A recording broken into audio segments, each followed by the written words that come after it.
In the bottom right-hand corner, we see an Ethernet switch. These by default perform trunking and VLAN and VXLAN.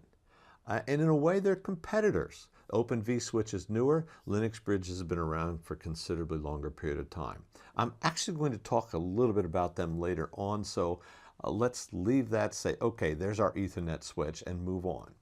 So a namespace is effectively a isolated Linux networking stack. Every time you create a new Linux namespace, which can be done with one line of code, you create a autonomous Linux network stack. Create 10 Linux namespaces, you effectively have 10 Linux stacks running, completely isolated from each other.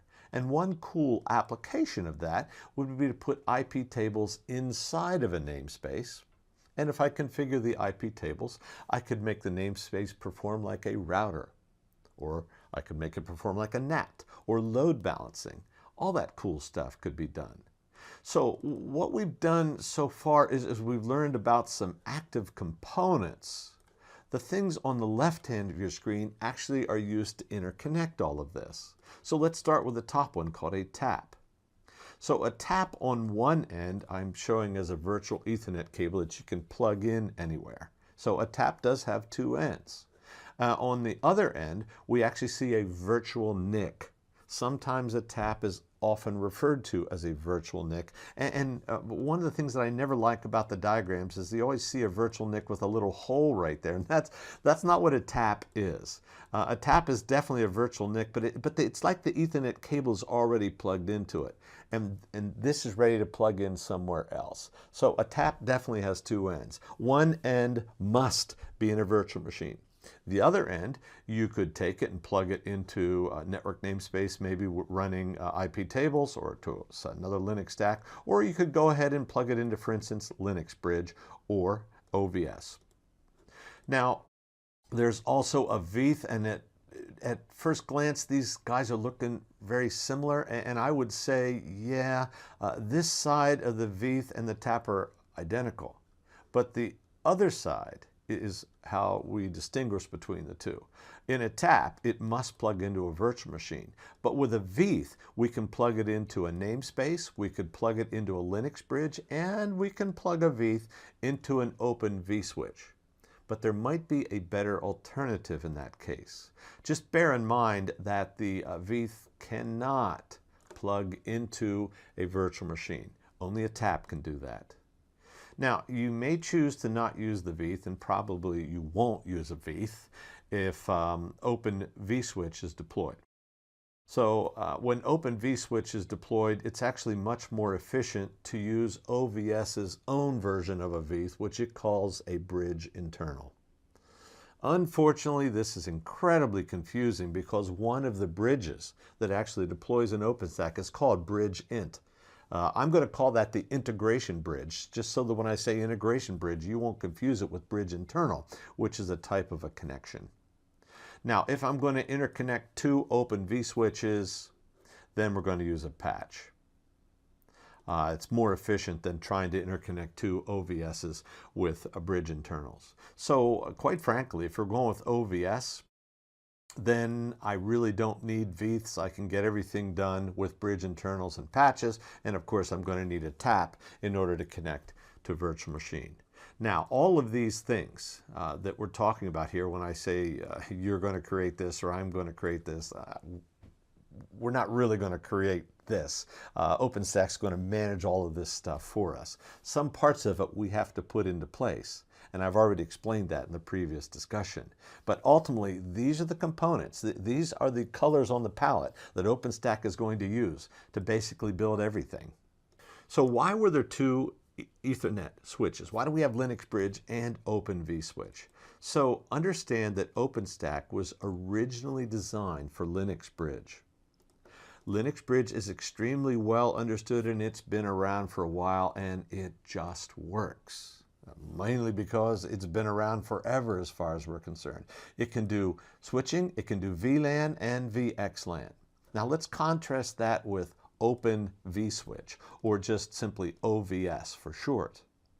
So OpenStack actually had to be retrofitted for Open vSwitch. Bear in mind that Open vSwitch does everything that Linux Bridge can do, plus a lot more, mainly because Open vSwitch supports software-defined networking. And actually, it was the implementation of Open vSwitch is sort of with the beginning of Neutron, because software-defined networking is considerably more complex for the code developers than Linux Bridge, and it basically separated Nova. The networking portion of Nova splits over and becomes Neutron. So what can we do? Well, courtesy of software-defined networking, not only can we do switching and VLAN, we can do routing, load balancing, NAT, and all of those things. It depends how creative we get with OpenFlow and flow mods and things like that, getting into some of the software-defined networking things. So for me and for Alta3 Research, while we cut our teeth on Linux Bridge, and we know it totally works, the future is Open vSwitch, and that's where we're running right now. So how about a simple example of something you could do with network function virtualization, just with any Linux kernel, and you want to play around with this? It's actually pretty straightforward to do this if you want to actually get your arms around the mechanism of it. So it would take 3 lines of code to create these network namespaces. 1 line of code creates a namespace. It's actually pretty simple. Another line of code will create the veths. Then actually 4 more lines of code, because you have to plug the veths in. When you create a veth, it's in root 0, and you have to go ahead and plug it in. And then you would go ahead and deploy the IP tables appropriately, and if you do, then what you've just done is you've connected network A to network B through a router, a virtual router. And in fact, in OpenStack, this would be referred to as a Q router or quantum router, because the original name of Neutron was quantum. So I actually toyed around with the idea of dumbing down a slide to explain all of this, because these videos have to be so short. But yeah, I decided, no, I'm going to hit you full blast. This is not dumbed down. And I just want to show you how the network function virtualization components fit in an OpenStack environment. So from the top down, we see a virtual machine that through a Nova command that would be created. Using a tap, because a tap is the only network function virtualization that can connect to a virtual machine, we connect to a Linux bridge. Why a Linux bridge? Because a Linux bridge has IP tables associated with it, and the IP tables is where a security group comes from. So the security group is actually supplying a firewall just for that virtual machine and no other virtual machine. It's one-on-one. This security group has nothing to do but pay attention to that virtual machine, both ingress and egress traffic. We see an OVS bridge internal, which connects to the integration bridge. And here you see the confusion. This is sometimes called a bridge internal, and we confuse that with network function virtualization. I will stick with the name integration bridge to try to avoid that. We can make a router. That's simply a network namespace with 2 interfaces. In the 4th presentation, Zach is actually going to show you how to create the router, how to create the interface which connects to this tenant network, and how to create the other interface which connects to a provider network, and voila, we would have created a router. Now, I want to call your attention to this line you see down here, the dotted white line. I sort of think of this as the "you better know what you're doing" line, because what has to happen is these bridges need to be created prior to deploying OpenStack. And then whatever you name these bridges, you actually have to tell the OpenStack configuration, because what's going to happen is that OpenStack is going to take over the management of the integration bridge, which Nova handles that, and in this case, bridge VLAN and bridge external, which are managed by Neutron. So there you have it. That's the network function virtualization that actually runs in OpenStack. And that's the end of this. In our next video, we are going to take a look at provider versus tenant networks.